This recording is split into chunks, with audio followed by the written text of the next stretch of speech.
Okay, good afternoon, everyone, and welcome to FraudCon 2025. So my name is Daniel. I'm from Refined Intelligence, and I'm excited to moderate this session. I think, therefore, I scam. So our objective today is actually pretty difficult, right? We want to go deep into the sickening yet intriguing mind of scammers and fraudsters. Oh, I need this thing here. So we all know the sophistication level is insane, right, these days when it comes to scams and to fraudulent activity. And AI has turned what used to be a craft into a fully automated industrial operation.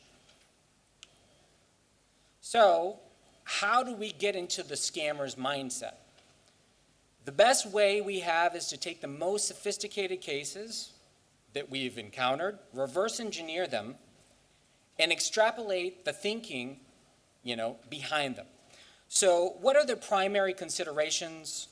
How do they look for their vulnerabilities, right, that they're exploiting? Do they follow rational choice? Do they have a so-called ROI model, et cetera, et cetera? So these are the questions that we're going to try to ask and answer during the next panel. So just to kind of illustrate that, I want to give you two brief examples. So first, during the recent US government shutdown, which was, by the way, the longest one in American history, it was 43 days, scammers saw an opening and went to work immediately. So what we saw is a massive, massive spike in impersonation attacks targeting federal employees in the DC area and other parts of the country.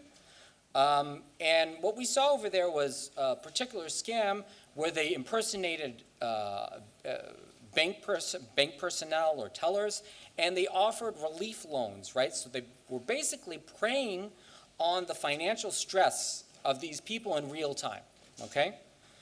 So that level of opportunism is not random. It reflects a sophisticated understanding of human pressure points, how to squeeze them, and also the economic context and timing.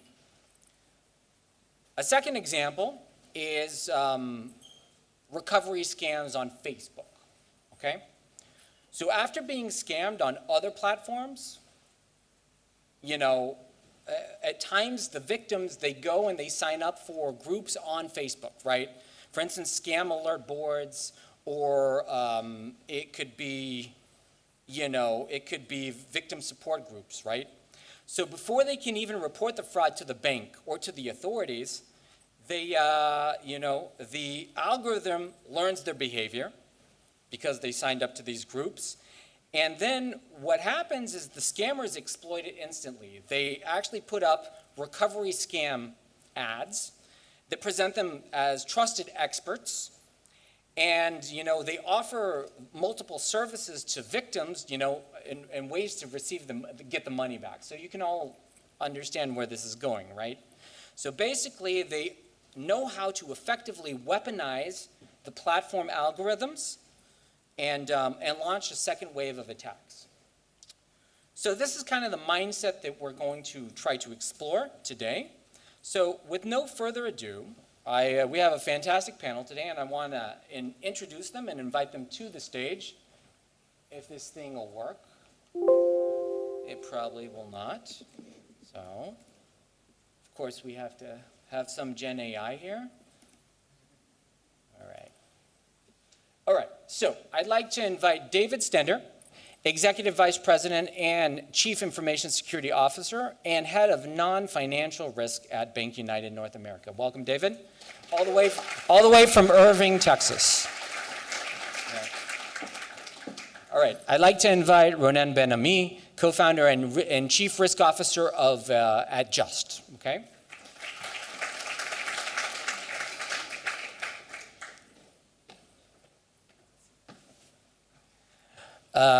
Avichai Ben, co-founder and Chief Technology Officer at Charm Security. All right, have a seat. And Tal Harush, Analytics Manager from Forder. All right. So let's see how we do this. This works. Welcome aboard. Thank you. All right, let's have a seat. Let's have a seat. All right, guys, comfortable? Mic'd up? All right, so let's start with David and Avichai, okay? So in bankings and payments, what patterns do you see, in how advanced scammers think and operate versus what we would call the average scammer or fraudster?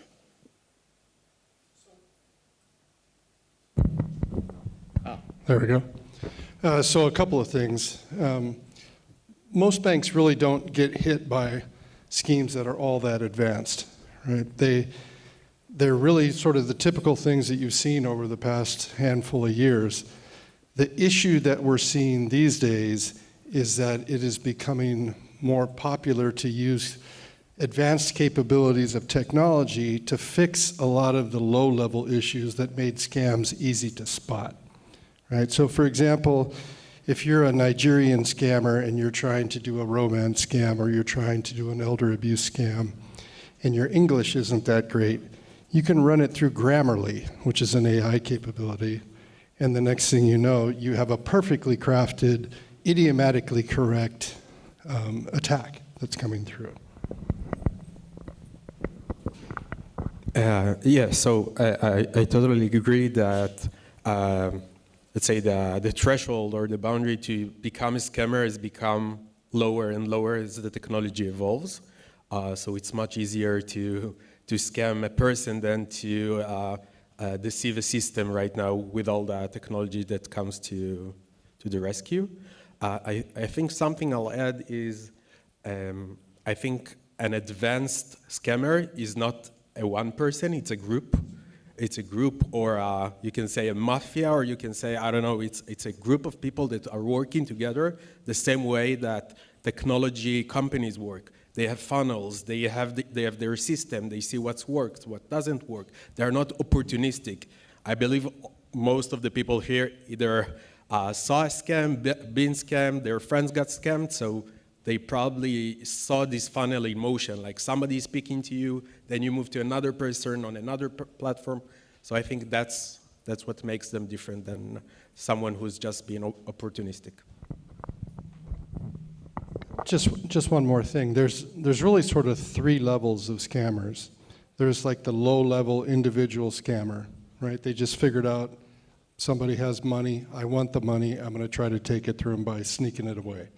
There's the business that you mentioned, right? And they really are businesses. They have HR structures, they have business relationships, third-party risk. I mean, they understand business, and they do it for money. And then there's sort of the nation state or top level. And think of like North Korea. And they're doing it for either political reasons, which is important. You don't hear about that too much in the fraud world, but there's a lot of fraud that is related to political things, or they're doing it because they're trying to raise currency for their own country. So keep those sort of three levels in the back of your mind as we talk about this. Great points, great points. So here's kind of a follow-up question for Roenen and for Tal. So since you both come from more of the e-commerce space, I wanted to ask you, maybe you can tell us a little about the e-commerce fraud perspective. Who is our fraudster, right? Let's try to profile them, kind of how they think, how they operate, and how is their mindset different from other types of fraud, okay? So let's start with you. Yeah, I think that's a great question, especially where we sit on the post-transaction side when the chargeback actually comes in, and many of those chargebacks are illegitimate, first-party misuse, friendly fraud. Well, you have to divide it up into categories or you won't actually understand what's happening. So you have your average scammer that is actually receiving the goods and services and wanting to get something for free. But you see a lot of illegitimate chargebacks for other reasons as well. For example, an innocent mistake. Somebody else in the family made the transaction. They forgot what they purchased and didn't understand the descriptor that was on their credit card statement. Or actual legitimate claims, but they're using the chargeback process in an incorrect way, and many of them are using it in an incorrect way without understanding they are. And I'll use a great example. I go to a MasterCard conference every year, and there's a chargeback session at their conference that time and time again, the first sentence that comes out in the conference that they start with around chargebacks is the chargeback process was not built for individuals that were scammed into doing something. And we see so many chargebacks in that way with, for example, crypto merchants or gift cards. That individual was scammed into going and making a purchase that was for something that they didn't need or for something that was a false actual service behind the scenes. But the merchant that they're making the purchase from is a legitimate merchant. Now, they have a legitimate claim, and they should actually receive their funds back. But the card schemes didn't build the chargeback ecosystem for those type of scams, and you see issuers posting chargebacks in that way and consumers posting their complaint around those issues. So you have to really categorize them, because then it'll help you better understand as a merchant, when do I even block somebody who's doing a chargeback to me? It's not only do I block them on chargeback 1 or chargeback 20, it's what is the actual scenario, and maybe I can help educate this consumer better. And we saw it even before with Venmo and PayPal, of actually giving them warnings through the process. And if you can warn them before, ahead of time, you can even prevent these issues from happening in the first place. Great point, yeah. Tal. Thank you. And for me, the advanced fraudsters are actually some kind of combination of a businessman, business executive, and a researcher.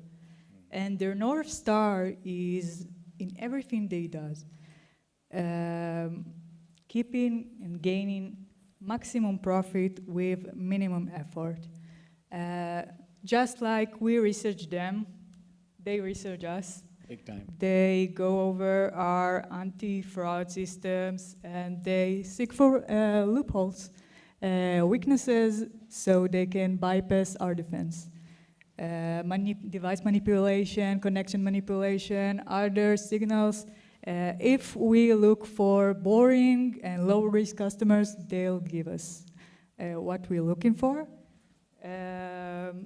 Honestly, for me, it feels like a little startup.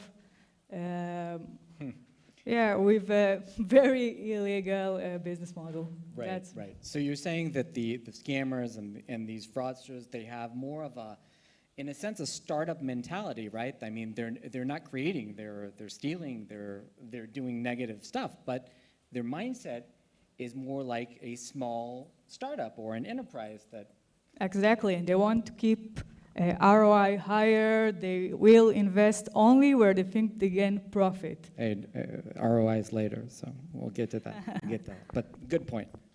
Okay, that's really interesting. So this is more of a broader question for the group here. So let's try to do it one after the other. So what I'd like you guys to do is to walk us through a recent advanced attack that your team investigated. And what was the scammer's playbook or the fraudster's playbook? And most importantly, please share one key insight about their thought process, because we're interested not in the technical side here, but more about the thinking behind it and kind of the psychology or the cyber psychology behind it. So David.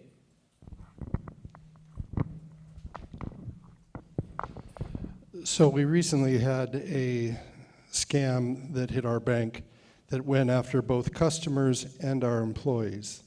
And what they had done was they did a lot of research up front to go after a specific person, one of our customers, and just gather general information about them. Then they went to our customer help desk, posing as an internal employee from research they'd gathered on our bank employees, and said that they were representing this customer who was having issues with their account, and they needed to get the account unlocked so that they could, because they had tried getting in several times and had locked it, in order to get the account unlocked so that they could get that customer back online, right? So it's actually a customer being defrauded, and then two of our bank employees being attacked by the fraudster and played against each other. It was a really interesting methodology. I hadn't really seen it before in that way. And what they were doing was they kept failing in the effort, right? One of the employees would say, something's wrong here, and they would stop the call. They'd look the person up. They'd try calling them back. But the fraudster would then call back to another, and you know how customer service lines are. You never get the same customer service rep twice, right? Because it rotates constantly. So they were just hoping to get the next thing. And they realized that the social engineering aspect, with all the data they had gathered, were assuming through using some type of AI bot that was pulling that data for them in near real time, they eventually were able to get through our sort of weakest link, you know, that customer service rep, and get the account unlocked. They then went back to the customer, or it's possible they were doing it at the same time, and they had gotten that customer to go to a fraudulent website and enter their credentials to unlock the account. Now, this was a pass-through website, right? The front page looked exactly like our bank website, but it really just went directly through.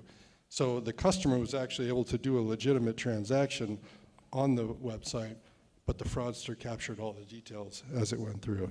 It's not an unusual one. It was unusual in the fact that they attacked two of our employees at the same time. I haven't seen that level of sophistication on such a low-level attack. This customer wasn't a high net worth individual or anything. They were just going after a few $100s. But it obviously was lucrative enough, and they're probably doing it at scale. Yeah. Those banks are reporting that when Microphone? no, it's fine. You can repeat what I'm saying. A lot of the banks, inside banks, are reporting that when customers are being attacked, they keep them on the line for a long while. So even if someone is calling them from the fraud team, all they get is a busy line. They Yeah. don't really get hold of the customer. That's part of the attack. Yeah, we've seen that too. Yeah. Okay, great. Actually, just because of our slides here, so Avichai, let's go to. Cool. I like your question. It's like it makes sense, but most of the time they just stop that transaction and wait for the fraud team to get a hold of that someone, or the money will not go through. So that's for that. I won't say any interesting cases, as we've heard so many today, and you'll hear a few more. I think one very interesting insight that we are seeing is that what the attackers are trying to gain is, yes, eventually money, but the first thing they try to get is the trust, right? We all know it. We all feel it. They never ask for money first, right? It's always a story. There is always a reason. They go from that and to that. They bring another person. They are your friends, but the other person is an investor, is going to make you a bunch of money in crypto. So the first things they try to get is trust. And then the second layer is extracting money from you. And that's what we see in many fraud operation centers, is that the person that is coming, it's like he was blocked, but he still wants to transfer the money because he trusts the scammer. That's why it's so hard to break that spell for the fraud team to resolve the case. Especially after long periods of grooming, right? I mean, especially in romance scams, sometimes we see, folks who were, they had it over a year. They were in an online relationship, and the grooming process is very detailed, very long. It's extremely hard to break the spell in situations like that because you just want to believe that it's true, right? That this is Prince Charming or whatever, right? So that's pretty. And you heard Yeah. You heard in the previous talks what the dollar value is of some of these, especially in romance scams and elder abuse. They're transferring hundreds and hundreds of thousands of dollars. And so it's definitely worth it. If I had one job, and my one job was to scam some poor person through a romance or elder abuse scam out of their life savings, if the end payoff was, $1 million, that's worth a year's investment for me, Right. just for that one, Absolutely. that one effort. 100%, and in fact, I spoke with someone last week at the anti-scam summit in Washington, D.C., and quote, this is what he told me. He said, quote, in the past they were trying to scam people out of $5,000. Now they're going after their 401ks, right? So it's definitely worth the year of work they put into it. You know, sometimes a full ring of scammers or fraudsters, and it's and payday is really nice if they're successful, right? Okay, so Tal, right? You have a few slides here. Do you want to use sure. them, or? Yeah, I want to use them. Okay, at the podium. We're gonna have to. All right. Here. Go ahead. Cool. So these are actually screenshots from a dark web forum. I think what's nice to see here and what's interesting that not only the regular scams fooling elderly people to, I don't know, buy them things, but also recruiting elderly people to actually help them with committing fraud. Here we can see actually a guide of how to recruit elderly people to be mules and essentially launder money for fraudsters. So here at the right, we can see the exactly campaign, Facebook campaign criteria. They're looking for age 60 to 75 from several locations. And what if we'll wrap it up? The fraudster is looking for low income and less technological individuals, as they're much easily influenced and prone to social engineering, just like the examples we've heard here and also in the session before us. To the mic. Okay. All right. And Roenen. Let's use yours.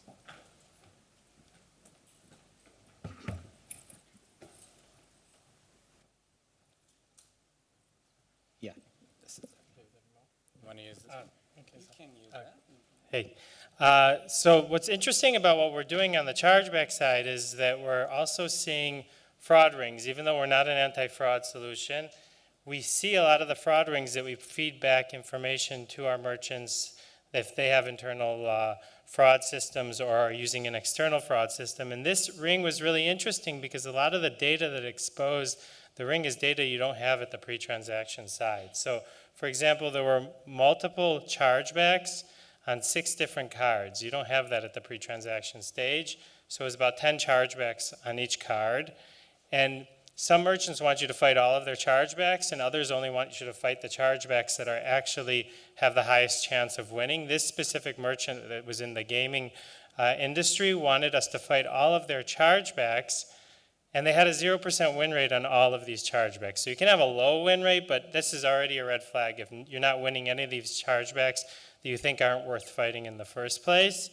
And then when we look deeper, we can already see that there, in each scenario, the phone and the issuing bank country weren't matching to one another. So what was the actual playbook here that was really interesting? This specific merchant was using an external anti-fraud solution, it still is, and they both they understood how the merchant's verification process works, but they also understood that they were using linking. Their anti-fraud solution was using linking. So in regards to the verification process, there was only additional verifications done if you did a transaction over $600. All of these transactions were below $600, which allowed them to stay below the radar, and they didn't have to add any additional verifications. But in addition, the linking didn't work in this scenario because they were using for each transaction multiple emails, phone numbers, and IP addresses. So it created a scenario that it actually passed the system, the anti-fraud system. So this is what we talked about, more advanced scammer. As an advanced scammer here, understood who they were, what merchant they were attacking, and how to actually pass their systems.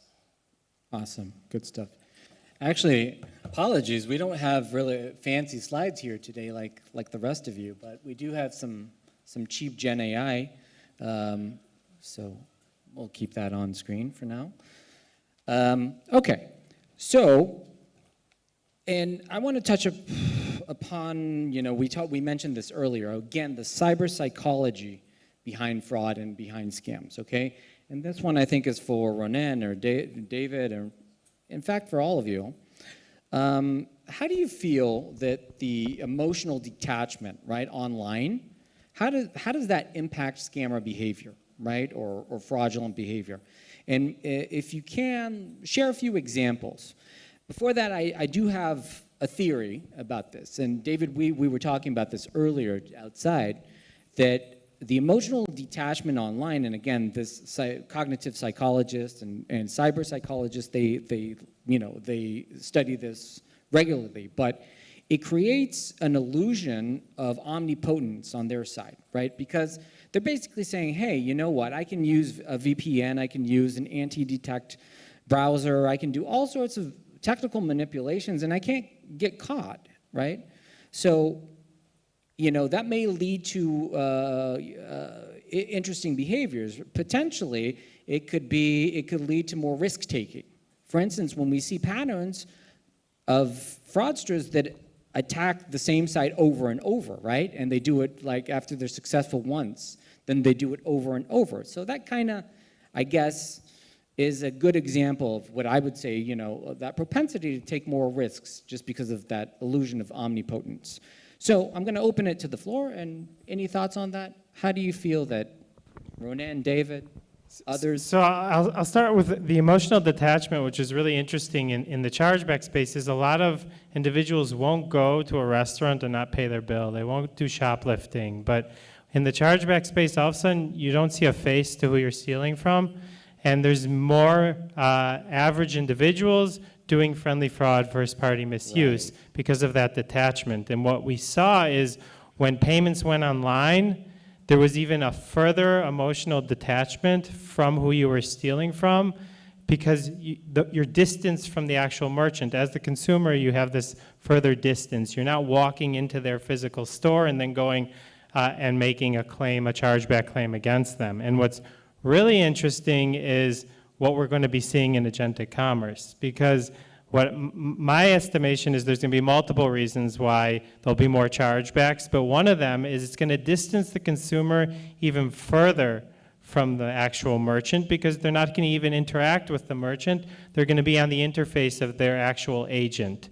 And they might not even know what website in the future they're purchasing from. And it'll be even easier to go and make it more mainstream to do a chargeback because you don't see a face to who you're actually stealing from. So merchants need to be ready for that reality, understand the increase of chargebacks that may occur, and what data is going to be available to detect that it's even agentic commerce payment, and what data do you need when the chargebacks come in and they're illegitimate. Yeah, and that detachement's really important in the first-person fraud world, where you see folks who would never do something like you said. They wouldn't go into a restaurant, eat, and then scam out of the way.